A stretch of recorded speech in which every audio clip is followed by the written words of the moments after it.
اور ہاں صاحب، کسی دل کو اللہ عز و جل جب اپنے لیے خالص کرنا چاہتا ہے نا تو اسے توڑتا ہے، بار بار توڑتا ہے۔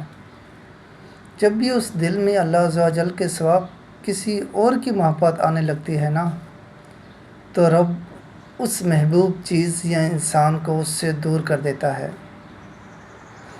جتنی بار دل دنیا کی محبت کی طرف لپکتا ہے نا اتنی بار اس کا دل توڑا جاتا ہے، یہاں تک کہ انسان کو احساس ہو جاتا ہے کہ وہ اس دل میں رہنے لائق محبت صرف اللہ عز و جل کی ہی ہے۔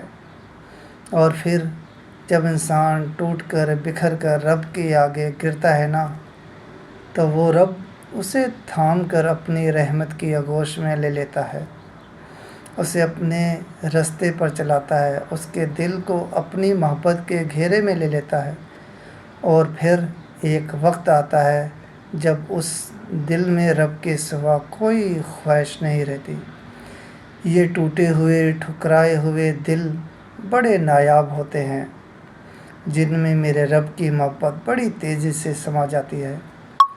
بے شک بہت خاص ہوتے ہیں وہ دل جنہیں وہ اپنی محبت کے لیے چنتا ہے۔